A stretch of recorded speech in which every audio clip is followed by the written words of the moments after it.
The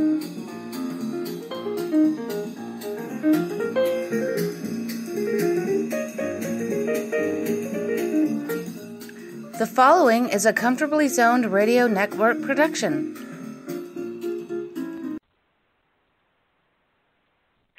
Thank you, Tally Olson. I am back, and you are comfortably zoned with me, the Zig Zag Man, in Alameda, California, right across the bay from San Francisco, and across the moat from Oakland, down by the lagoon, as Archie Bunker would have said.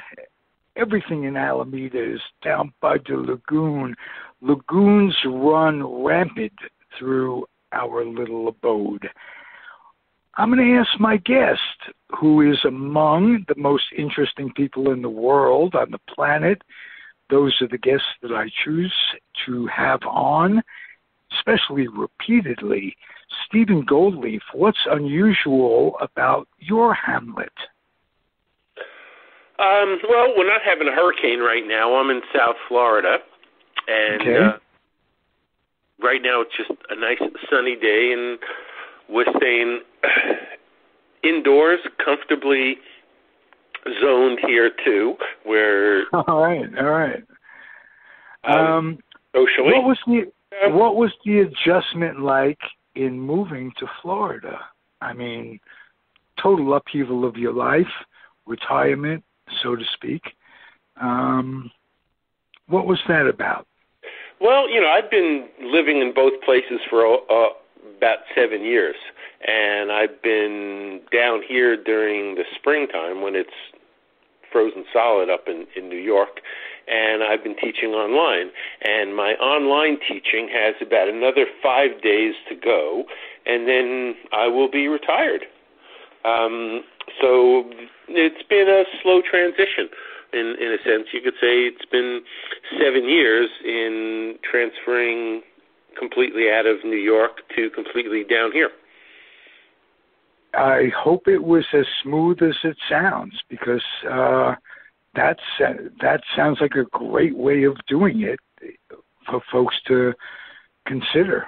Yeah, well, I was trying to minimize the trauma, and, I seem to have done a little bit of that. But, it's always traumatic, and it always, changes in your life are always full of surprises.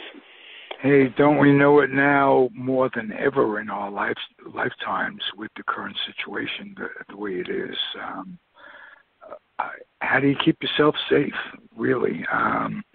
By wearing a mask, not social distancing, all those things, or social distancing and all the traditional things, but life isn't the same. And I'm having a hard time with that. But nevertheless,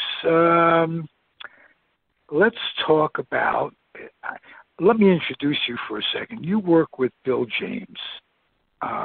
No more said. What an interesting life that is for you. How did that come about?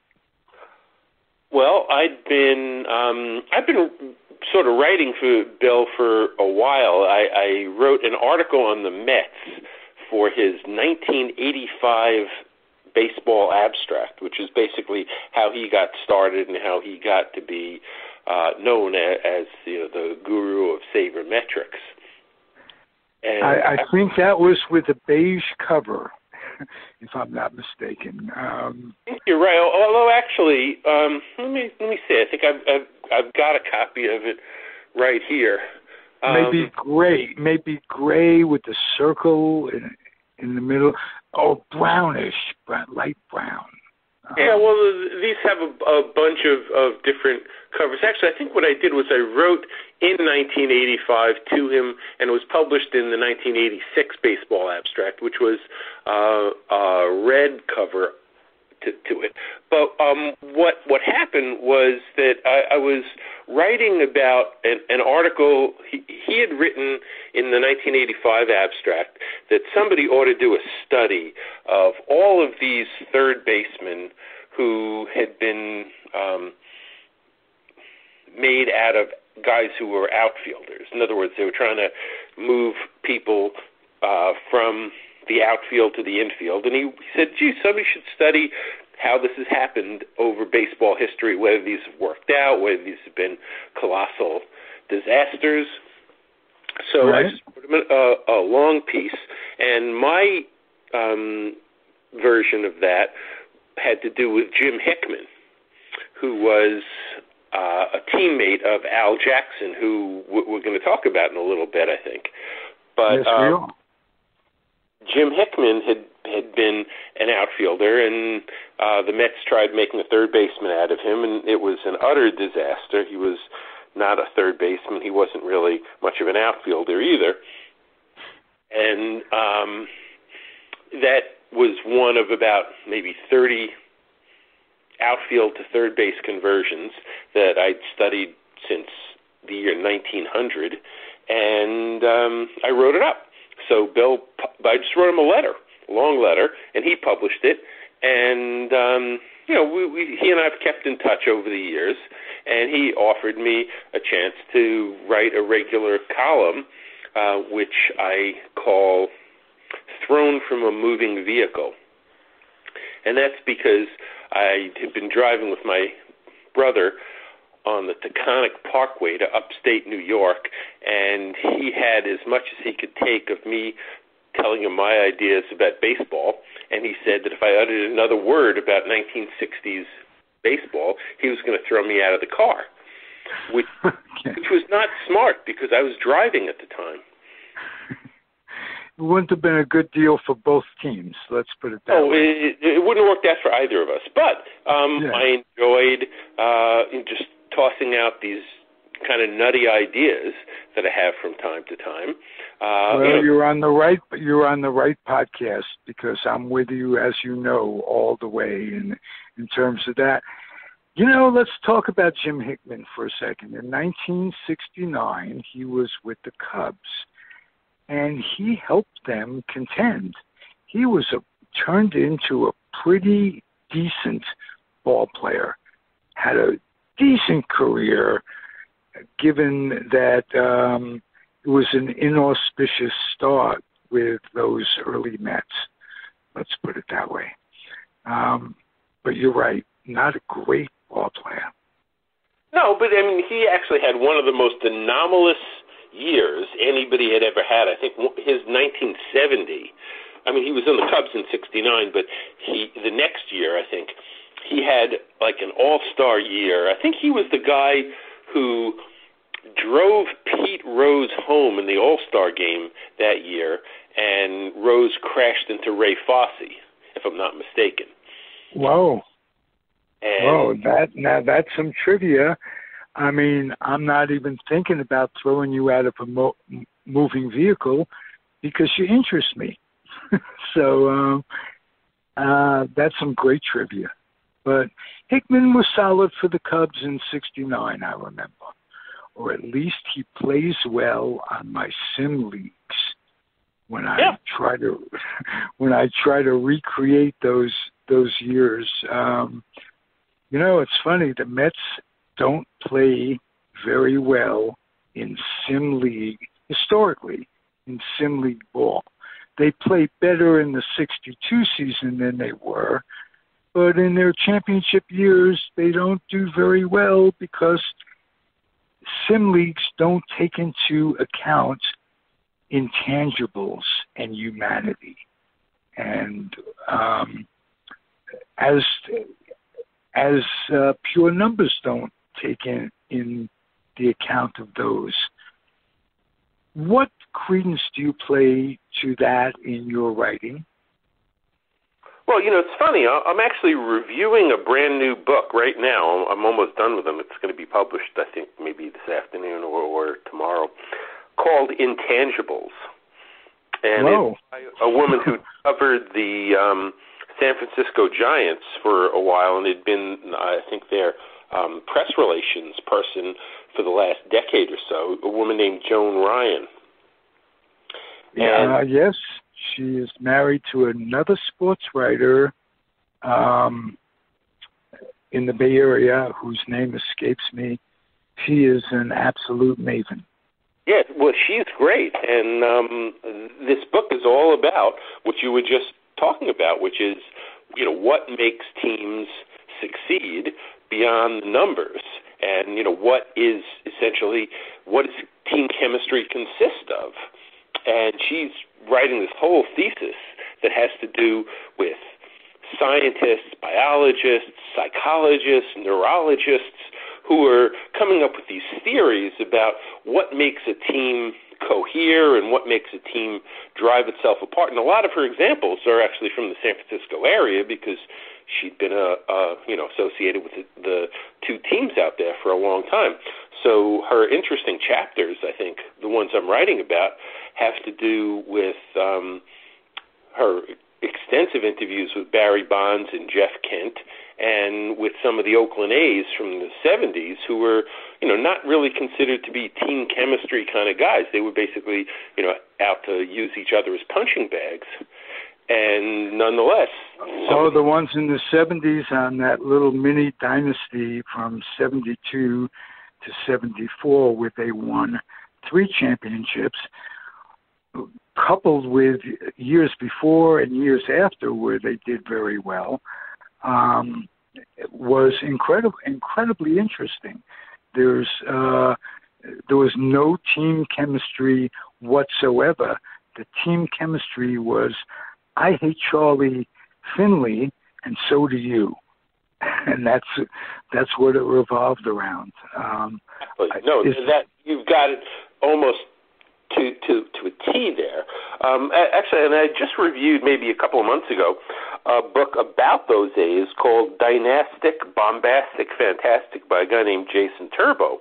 And that was the essential, dynamic of that team, was just their utter hatred of Charles O. Finley.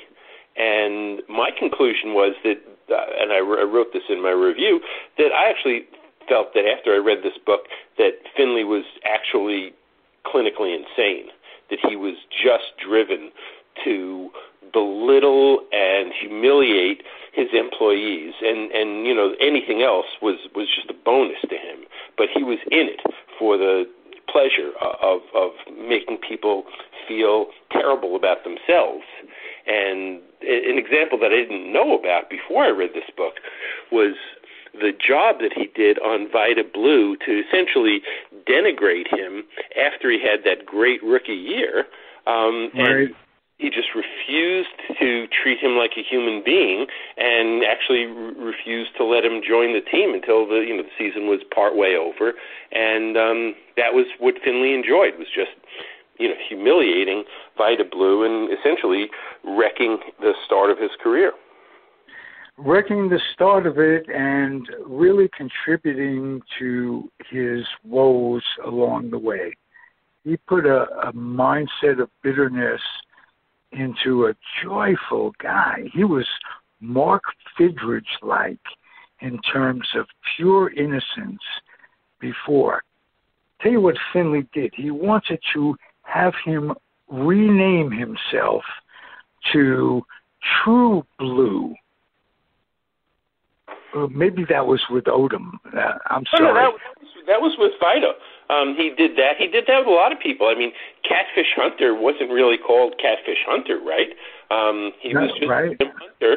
But Finley decided, well, let's make it a little more colorful. Let's make up a story about Jim getting lost one day, and he came home late, and his parents were worried, and he had a bunch of catfish with him, and he was catfish from that point on. Now, it never happened, and and that's actually his name, I think, in the baseball encyclopedia. It doesn't say Jim Hunter; it says Catfish Hunter, and that was just. Oh no, I don't know if it says if he changed it from Jim, but let me ask you this: is there a chance that Jim Hunter doesn't get into the Hall of Fame where Catfish Hunter did? Well, that I think is what Finley was going for. He wanted a more colorful, exciting, story to tell. It didn't matter to him whether it was true or not. And he got it. So give him credit for that. The guy won 3 pennants in a row, right? 3 championships in a row. Right, and most of those players were signed and a lot of them scouted by Finley himself. He did have a knack for putting together ball clubs, and he had a knack that was Steinbrenner-like. He had everybody on pins and needles all the time. Oh, absolutely. I mean, Bill James actually wrote a really interesting article back in the 80s, I think, comparing 3 major owners who were successful and obnoxious, which was Finley, Steinbrenner, and terrible Ted Turner. And he sort of compared what their similarities were, what their differences were, and it was a really interesting study in psychology because these guys weren't all the same. They were all terrible in the same way and all successful in the same way, but they had subtle differences, and that makes for I think a really interesting analysis. Absolutely. Let's talk about the topic at hand, young man. Topic at hand is a man born on Christmas Day, and I'm paraphrasing Bob Murphy, who I grew up listening to with the Mets. My second round, it was Red Barber when I was really young, and Murphy and Ralph Kiner and Lindsey Nelson. Whenever this man came into a game, he was introduced as a man who was born on Christmas Day in Waco, Texas, son of a railroad worker, like 9th kid or whatever, and he was introduced as the little crafty left-hander. He reminded me of a white Bobby Shantz. His name was Alvin Jackson. And you wrote about him, and that's got to be interesting to the world. He was a class guy. Yeah, well, actually, that article was about him and Bobby Shantz and Whitey Ford and a reliever for the Mets, who very few people have heard of, named Ronnie Locke. I remember him. I have his baseball card on my wall with a myriad of others. Ronnie Locke. And these guys were all undersized left-handed pitchers who pitched for Casey Stengel. And with varying degrees of success, of course. You've got Whitey Ford in the Hall of Fame and Bobby Shantz, who had one of the greatest seasons ever in the history of the game, but he only had one. And Al. And it wasn't with Kansas. It was with Philadelphia. It wasn't with under Casey. No, that was pitched. But he pitched it for Casey in the late 50s. And ironically, I don't know if you researched this, his battery mate at one time or another when he pitched with the Yankees was his brother, Billy Shantz. So, who was also a major leaguer at the time. And that's an interesting story on itself. But tell me about Alvin. Well, Alvin was simply the Mets' best starting pitcher before Tom Seaver got there. He held all their club records for wins, for innings pitched, for strikeouts. He was basically their best pitcher in 1962 through 1966 when he got traded to the Cardinals, and Seaver got to the Mets the next year, and he overtook Jackson pretty quickly. But, he was what passed for one of the Mets' very best players during their most terrible early years. Right. Their pitching staff in those early years wasn't as bad as the records belie. Roger Craig was very solid. You had Jay Hook, Alvin himself. It was the terrible, terrible defense of those early Met teams. I sat there, I watched. Believe me, I know. it was horrible. You'd shake your head. Guys running into each other. Rod Keneal playing each of the infield positions with no skill. He was versatile, and Casey loved him. But not that he wasn't a lovable overachiever, but those were not fun days from the standpoint of loving baseball and wanting to win. And Alvin was classy. He and some of the rest of the pitchers, Bob Miller stands out, and a whole bunch of mediocre pitchers, the Mofords and the Moorheads mixed in. But he, to a Met fan, if you ask me as a Met fan, classy guy. Am I correct? I don't know him as a human being. How did you find him to be as a human being? Well, he was supposed to be, a very nice man. He was, a pitching coach for a lot of years. In fact, a lot of the early Mets pitching staff, who, as you say, had a really bad reputation because they didn't win very many games, ended up becoming major league pitching coaches, and, we're a successful bunch. I mean, there's Al Jackson, there's Galen Cisco, who was a pitching coach in the major leagues. There was quarterback from Ohio State. Exactly. Let me see who else. Craig, of course, was a pitching coach and a successful manager. And there was on those early teams who obviously knew what they were doing, but there's nothing you can do that's going to make your offense score runs or your defense catch the ball when it's hit to them. Right.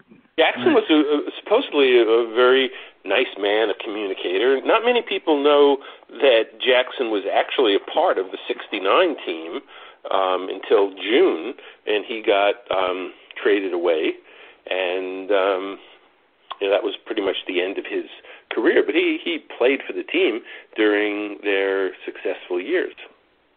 Yeah, the miracle year of '69, where Gil Hodges led them. How do you feel about Gil Hodges getting into the Hall of Fame? Well, I don't know if it's going to happen, but I certainly wouldn't, have an objection to it.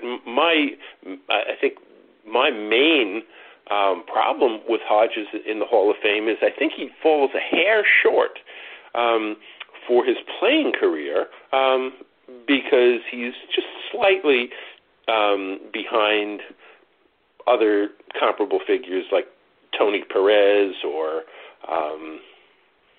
certainly, like someone like Johnny Mize. He's a little bit, statistically, I think, behind where they ended up.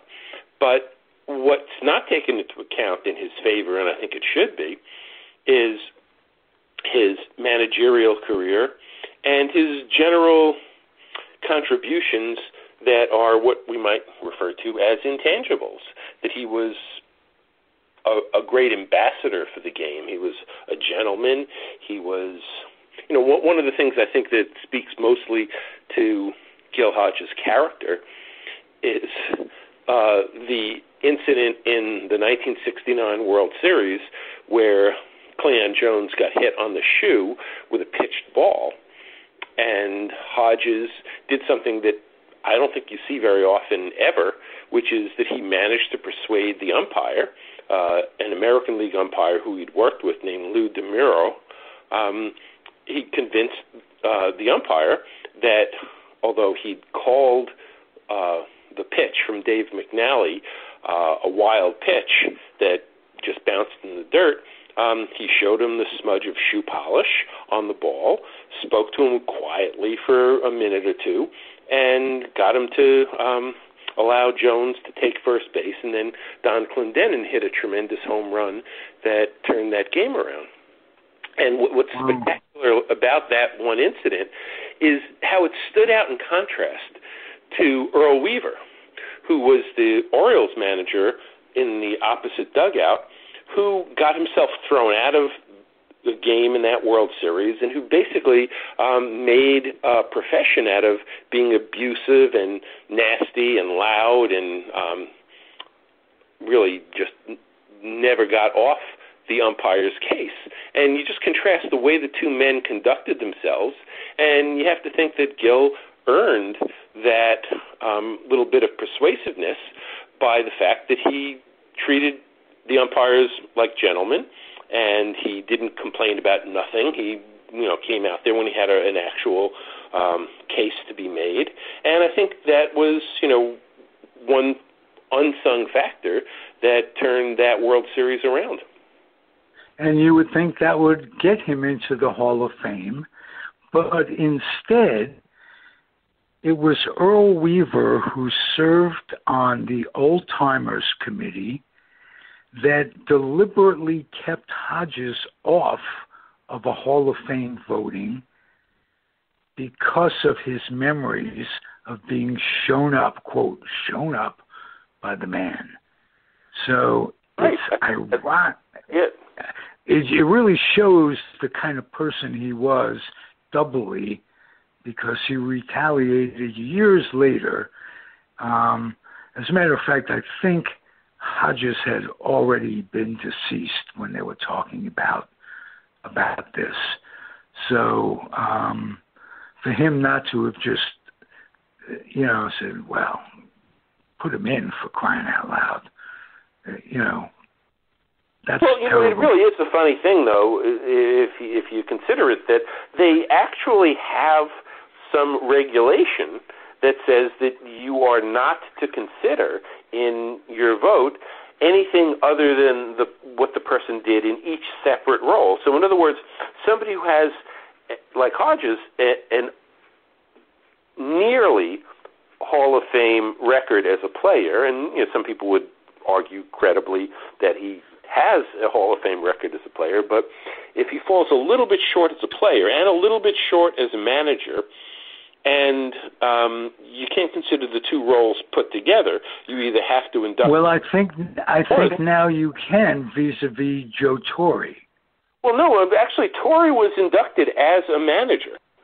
It literally does not... I mean, he's got his playing record on display, but he was voted in just for what he accomplished as a manager, and not as I'll accept that. But yes, but there are a lot of folks who believe that Hodges is not just a swingman.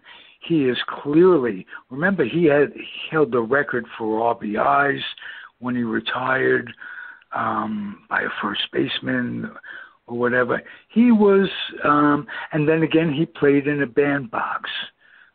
So I think that's what against him, that he played in Ebbets Field, and the fences were close, and they were very suitable for right-handed power hitters. And I think that's one thing that detracts from Hodges' case, that he played in a very friendly park, and also the fact that he had so many teammates who were Hall of Famers, who probably weren't much better, if any, than Gil Hodges. But I think people object to having 5 Brooklyn Dodgers from that period in the Hall of Fame at the same time. Well, which shows me it's political on some level, and always is, always will be, always has been. Sad. He should be in. Minnie Minoso should be in, by all accounts. Probably Dick Allen, probably Vada Pinson, but maybe none of them. So subjective.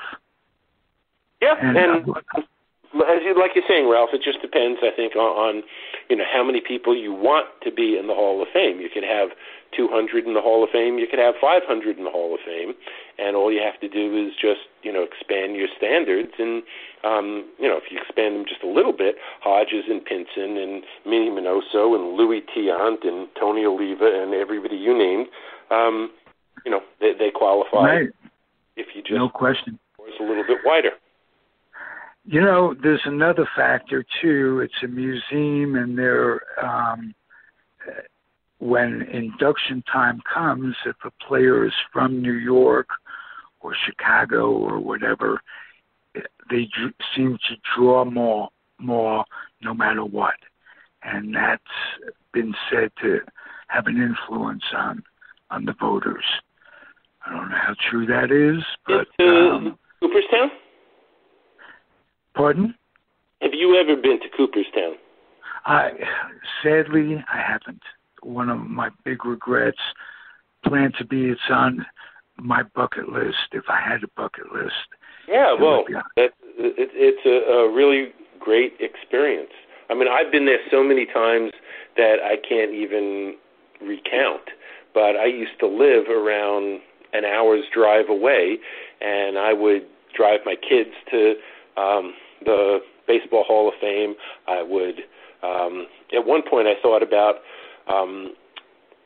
selling a baseball board game that I'd invented, and I thought, well, I could mail it out of Schenectady, New York, which is where I lived, but I think I'd be better off to mail it from Cooperstown, give it a Cooperstown mailbox, and mail it out from Cooperstown. So I actually was on the verge of setting up this entire business, which I'm glad I didn't set up, because just when I had the thing going, that was just when personal computers were coming into everybody's house. And the game wasn't a computer game. It was a dice game. And I think I would have gotten squeezed out of the market.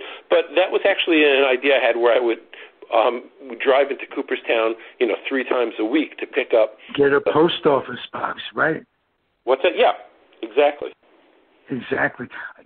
Cooperstown Cap Company, I don't know if they were originally from Cooperstown, but that's how they caught my eye. And I must have purchased 20 caps from them over the years. So you're right in terms of marketing and labeling. Well, there weren't a lot of advantages to living in upstate New York, I have to tell you, but I thought that might have been one of them. Yeah.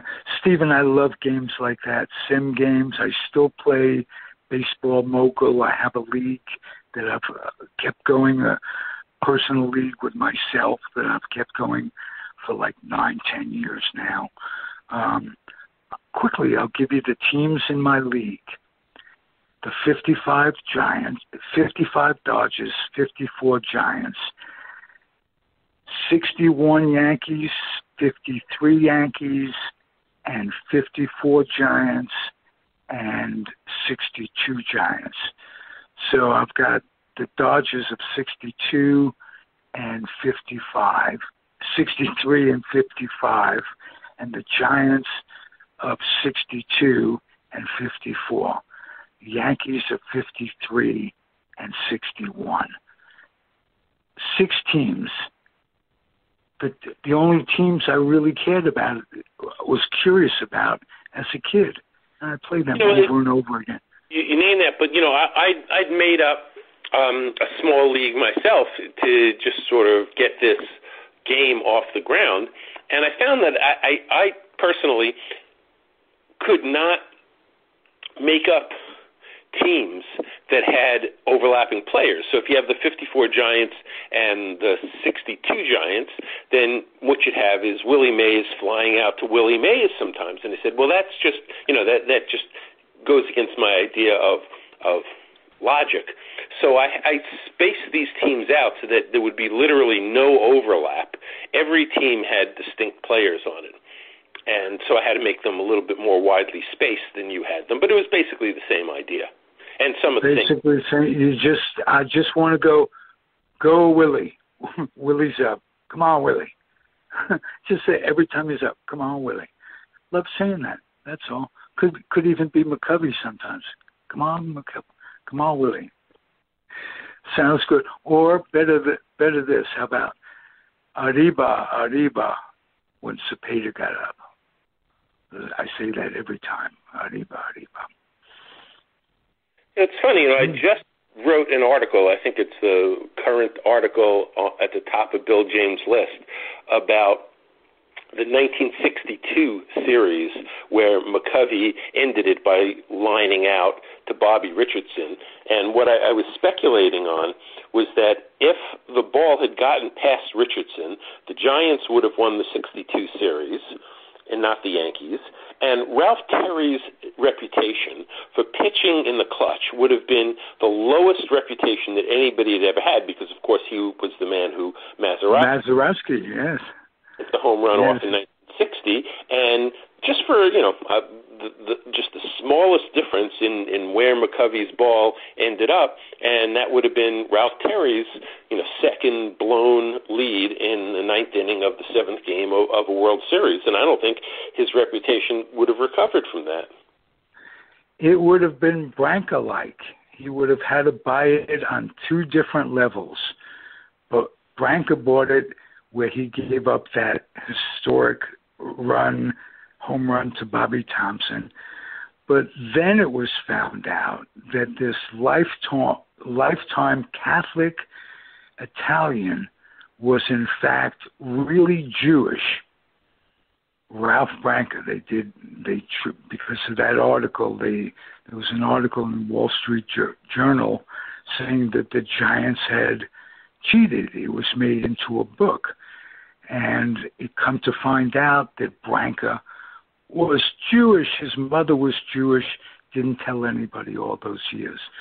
So that was like, if you're an Italian and you discover that you're Jewish, can't be too easy. If you're Italian Catholic, can't be too easy on your psyche. I read that article. It was very impressive. Yes, in the Wall Street Journal, you mean? Yeah. Yeah. I like chatting with you. Anything else you want to say about little Alvin Jackson, born on Christmas Day? I haven't really talked about it much.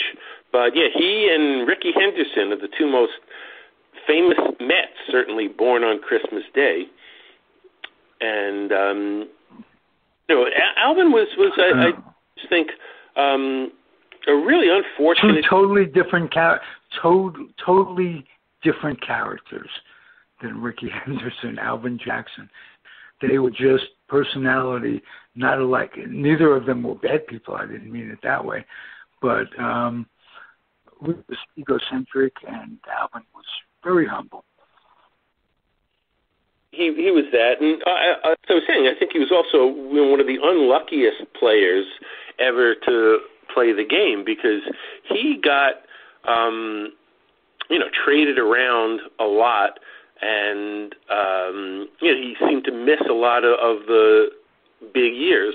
I know that when he got traded from the Mets, he went to the St. Louis Cardinals. And they won. They won that year. But he didn't really figure into any of those World Series games. And I think he had good years when the Cardinals didn't win, and he didn't have such great years when the Cardinals did win.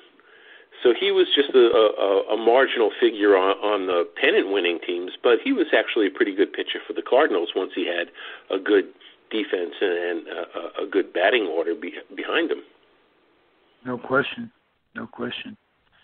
And, when the guy then he gets traded back to the Mets, and they decide they don't really need him halfway through the 1969 season. Think of how satisfying that would have felt for Al Jackson to be, a middle relief pitcher and a spot starter on the 69 Mets, but he didn't make it to the end of the season. He, left the team when they were still, struggling to win half their games in the early part of the year. Right. So much youth on that team, pitching staff-wise, all arriving at basically the same time. Seaver, Ryan, Kuzman, Gentry, McAndrew. Really, very impressive. Who are you leaving out? I can't think of anybody that I am as far as starters. Oh, Tug McGraw was in the bullpen. Then they picked up Calvin Kuntz, if I remember correctly. They were very deep. Yeah, they had a great pitching staff, and they had, I think, a wonderful team that year. But, Alvin Neil Jackson just did not make the cut for the series roster. Well, Steve Goldleaf, you made the cut on the Comfortably Zoned Radio Network. Keep coming back, please. Well, thank you, Ralph. It's always a pleasure talking to you, and I enjoy... I'm glad I made your cut. How about that? That's absolutely, you did. More like it. Great. I have fun every time you're on, and that's the name of the game. If it ain't fun, it should not be getting done. So thank you for listening, everybody. Steve Goldleaf, Florida resident. Reminds me of Myron Cohen, New York, New York. That was his address. Steve Goldleaf, Florida. Be well, my friend. And thank you for listening, everybody. Comfortably Zoned Radio Network. I'm Ralph Tycho, the weak link of it all. Absolutely true, by the way. Be well.